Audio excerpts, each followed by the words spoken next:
Deuteronômio capítulos 3 e 4. Em seguida, voltamos e nos dirigimos à terra de Bazã, onde o rei Og e todo o seu exército nos atacaram em Edrei. Mas o Senhor me disse: Não tenha medo, pois eu lhe dei vitória sobre Og e todo o seu exército e lhe darei toda a terra dele. Trate-o como você tratou Seom, rei dos amorreus que vivia em Esbom. Então o Senhor nosso Deus entregou em nossas mãos o rei Og e todo o seu povo. Nós os aniquilamos de modo que não restaram sobreviventes.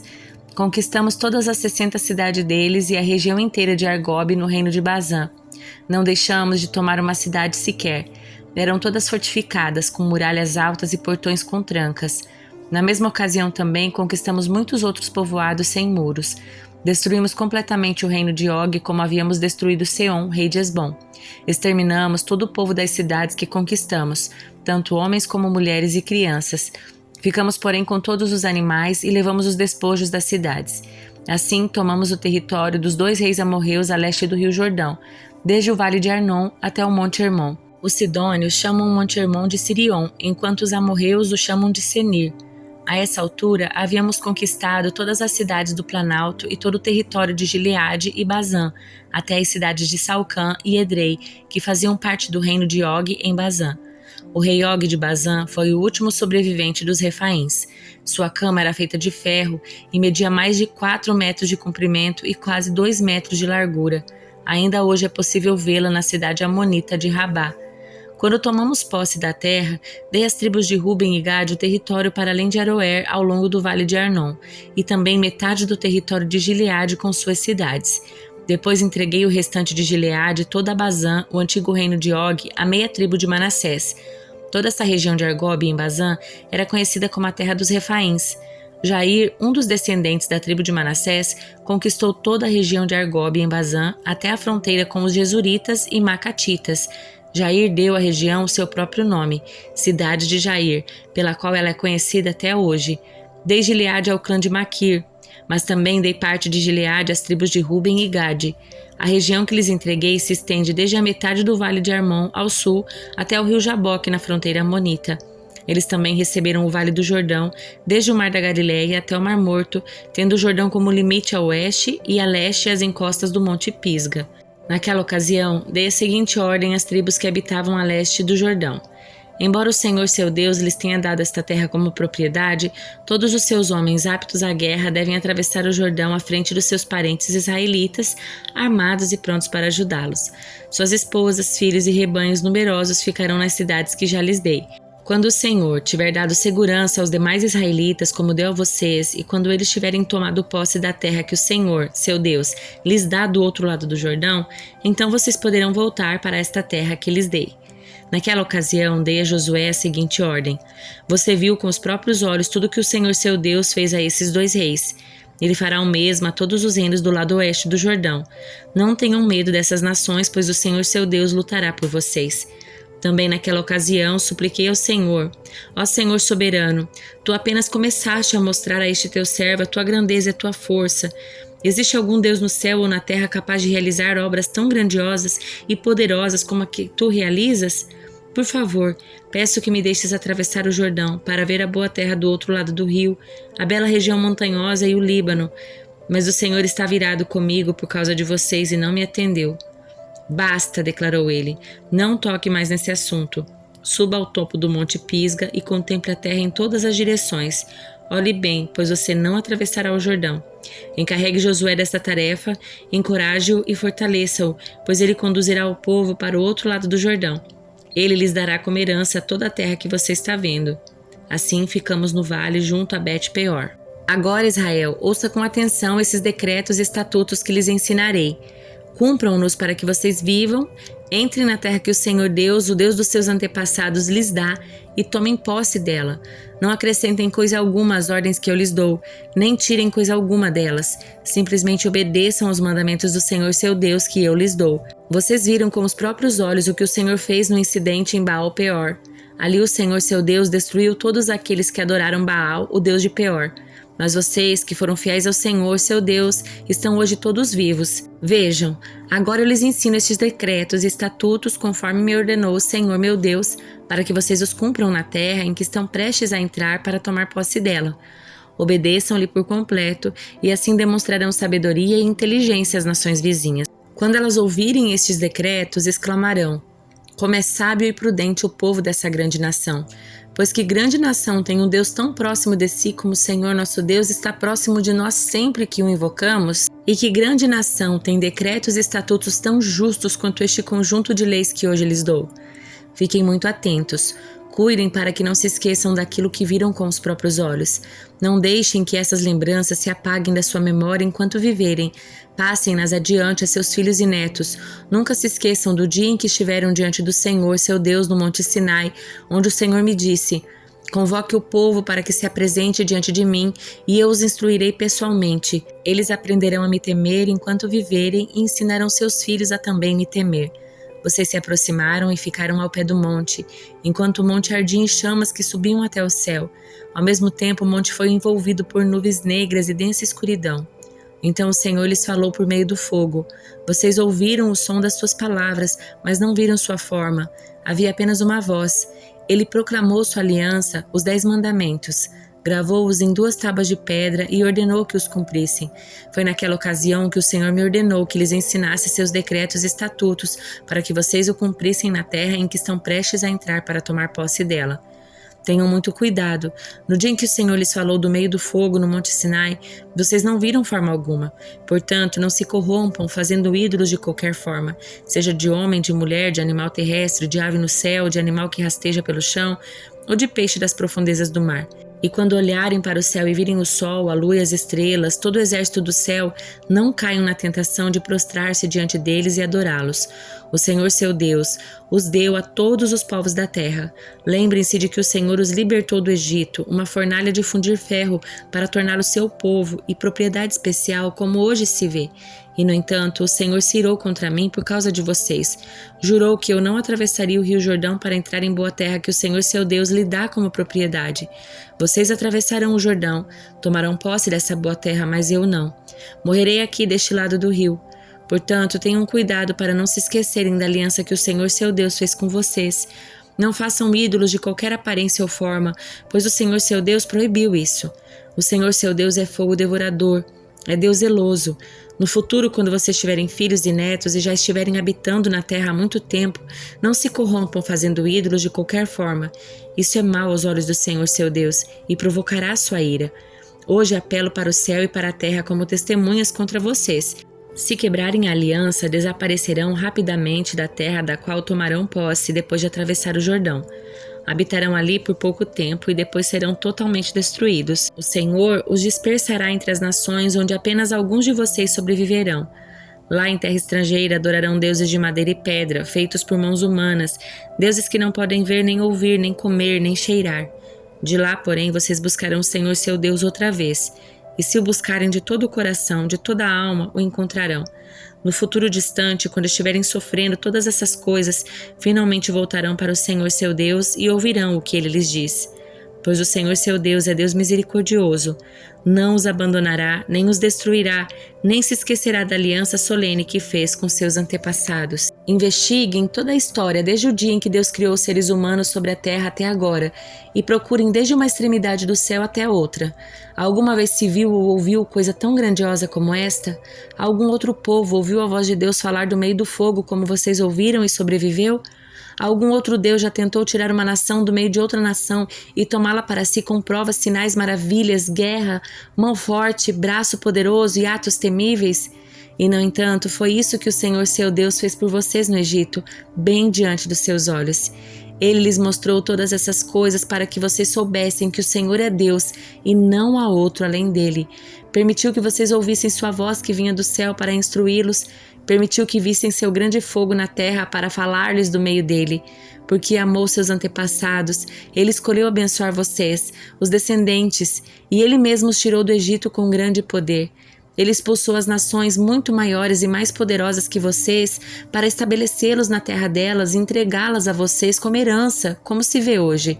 Portanto, reconheçam esse fato e guardem-no firmemente na memória. O Senhor é Deus nos céus e na terra, não há outro além dele. Se obedecerem a todos os decretos e mandamentos que hoje lhes ordeno, tudo irá bem com vocês e seus filhos, e vocês terão vida longa na terra que o Senhor seu Deus lhes dá para sempre. Então Moisés separou 3 cidades de refúgio do lado leste do Rio Jordão. Assim, alguém que tivesse matado outra pessoa acidentalmente, sem hostilidade anterior, poderia fugir para uma dessas cidades e viver em segurança. Estas eram as cidades: Bezer, no planalto do deserto, para a tribo de Ruben; Ramote em Gileade, para a tribo de Gade; Golã em Bazã, para a tribo de Manassés. Esta é a lei que Moisés apresentou ao povo de Israel. Estes são os preceitos, decretos e estatutos que Moisés deu aos israelitas quando saíram do Egito, enquanto estavam acampados no vale junto a Bet-peor, do lado leste do Jordão. Em outros tempos, os amorreus ocuparam esta terra durante o reinado de Seom, que vivia em Esbom. Mas quando saíram do Egito, Moisés e os israelitas aniquilaram esse rei e seu povo. Os israelitas tomaram posse do território de Seom e do território de Og, rei de Bazã, os 2 reis dos amorreus que viviam a leste do Jordão. Conquistaram toda a região, desde Aroer, na beira do vale de Arnon, até o monte Sirion, também chamado de Hermon. Conquistaram também a margem leste do rio Jordão até o Mar Morto, ao sul, abaixo das encostas do monte Pisga. Livro de Salmos, número 40. Esperei com paciência pelo Senhor. Ele se voltou para mim e ouviu meu clamor. Tirou-me de um poço de desespero, de um atoleiro de lama. Pôs meus pés sobre uma rocha e firmou meus passos. Deu-me um novo cântico para entoar, um hino de louvor a nosso Deus. Muitos verão o que ele fez, temerão e confiarão no Senhor. Como é feliz o que confia no Senhor, que não depende dos arrogantes, nem dos que desviam para a mentira. Senhor meu Deus, tu nos fizeste muitas maravilhas e teus planos para nós são tantos que não se pode contá-los. Não há ninguém igual a ti. Se eu tentasse relatar todos os teus feitos, jamais chegaria ao fim. Não tens prazer em ofertas nem em sacrifícios. Agora que me fizestes ouvir, compreendo. Tu não exiges holocaustos nem oferta pelo pecado. Então eu disse: aqui estou, conforme está escrito a meu respeito no livro. Tenho prazer em fazer a tua vontade, meu Deus, pois a tua lei está em meu coração. Anunciei a tua justiça a toda a comunidade. Não tive medo de falar, como bem sabes, ó Senhor. Não escondi em meu coração a tua justiça.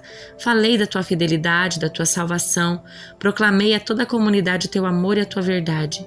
Senhor, não retenhas de mim a tua compaixão, que o teu amor e a tua verdade sempre me protejam, pois as dificuldades me cercam, são tantas que não se pode contá-las. Meus pecados se acumularam de tal modo que não consigo enxergar saída, são mais numerosos que os cabelos da minha cabeça, por isso perdi todo o ânimo. Por favor, Senhor, livra-me, vem depressa, Senhor, e ajuda-me. Sejam envergonhados e humilhados os que procuram me matar. Voltem atrás em desonra os que se alegram com a minha desgraça.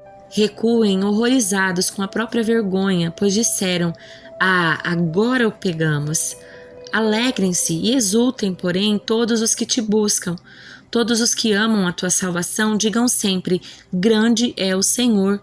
Quanto a mim, pobre e aflito, que o Senhor me mantenha em seus pensamentos. Tu és o meu auxílio, a minha salvação. Ó meu Deus, não te demores. Evangelho de João, capítulo 11. Um homem chamado Lázaro estava doente. Ele morava em Betânia com suas irmãs Maria e Marta. Foi Maria, a irmã de Lázaro, que mais tarde derramou perfume caro nos pés do Senhor e os enxugou com os cabelos. As 2 irmãs enviaram um recado a Jesus dizendo: Senhor, seu amigo querido está muito doente. Quando Jesus ouviu isso, disse: a doença de Lázaro não acabará em morte. Ela aconteceu para a glória de Deus, para que o Filho de Deus receba a glória por meio dela.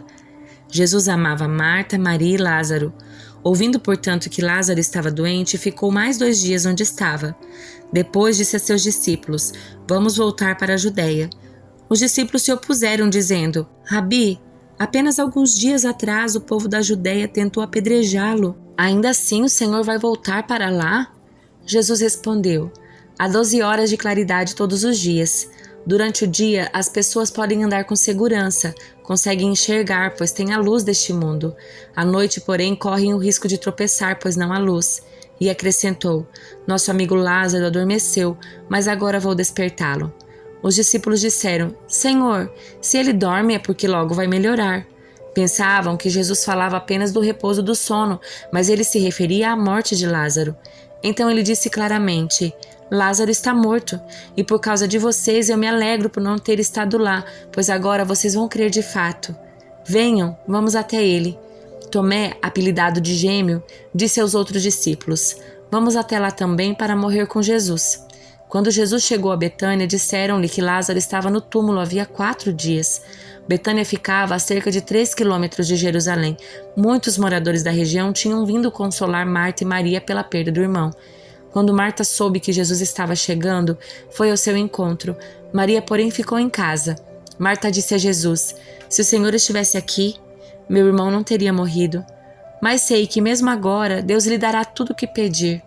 Jesus lhe disse: Seu irmão vai ressuscitar. Sim, respondeu Marta. Ele vai ressuscitar quando todos ressuscitarem no último dia. Então Jesus disse: Eu sou a ressurreição e a vida. Quem crê em mim viverá, mesmo depois de morrer. Quem vive e crê em mim jamais morrerá. Você crê nisso, Marta? Sim, Senhor, respondeu ela. Eu creio que o Senhor é o Cristo, o Filho de Deus, aquele que veio ao mundo da parte de Deus. Em seguida voltou para casa.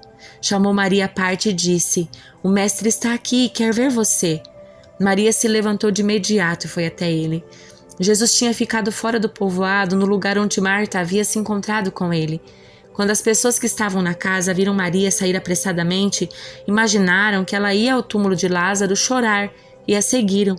Assim que chegou ao lugar onde Jesus estava e o viu, caiu aos seus pés e disse: Se o Senhor estivesse aqui, o meu irmão não teria morrido. Quando Jesus viu Maria chorar, e o povo também, sentiu profunda indignação e grande angústia. Onde vocês o colocaram? Perguntou. Eles responderam: Senhor, venha e veja. Jesus chorou. As pessoas que estavam perto disseram: Vejam como ele o amava. Outros, porém, disseram: Este homem curou um cego. Não poderia ter impedido que Lázaro morresse? Jesus, sentindo-se novamente indignado, chegou ao túmulo, uma gruta com uma pedra fechando a entrada. Rolem a pedra para o lado, ordenou. Senhor, ele está morto há 4 dias, disse Marta, armando o falecido. O mau cheiro será terrível. Jesus respondeu: Eu não lhe disse que se você cresce, veria a glória de Deus? Então rolaram a pedra para o lado. Jesus olhou para o céu e disse: Pai, eu te agradeço porque me ouviste. Tu sempre me ouves, mas eu disse isso por causa de todas as pessoas que estão aqui para que elas creiam que tu me enviaste. Então Jesus gritou: Lázaro, venha para fora. E o morto saiu, com as mãos e os pés presos com faixas e o rosto envolto num pano. Jesus disse: Desamarrem as faixas e deixem-no ir. Muitos dos judeus que estavam com Maria creram em Jesus quando viram isso. Alguns, no entanto, foram aos fariseus e contaram o que Jesus tinha feito. Então os principais sacerdotes e fariseus reuniram o conselho dos líderes do povo. Que vamos fazer? Perguntavam uns aos outros. Sem dúvida, este homem realiza muitos sinais. Se permitirmos que continue assim, logo todos crerão nele. Então o exército romano virá e destruirá nosso templo e nossa nação.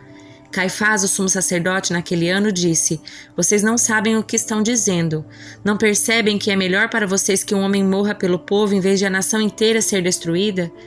Não disse isso por si mesmo, mas sendo sumo sacerdote naquele ano, profetizou que Jesus morreria pela nação inteira. E não apenas por aquela nação, mas para reunir em um só corpo todos os filhos de Deus espalhados ao redor do mundo. Daquele dia em diante começaram a tramar a morte de Jesus. Por essa razão, Jesus parou de andar no meio do povo. Foi para um lugar próximo do deserto, para o povoado de Efraim, onde permaneceu com seus discípulos. Faltava pouco tempo para a festa judaica da Páscoa, e muita gente de toda a região chegou a Jerusalém para participar da cerimônia de purificação, antes que a Páscoa começasse.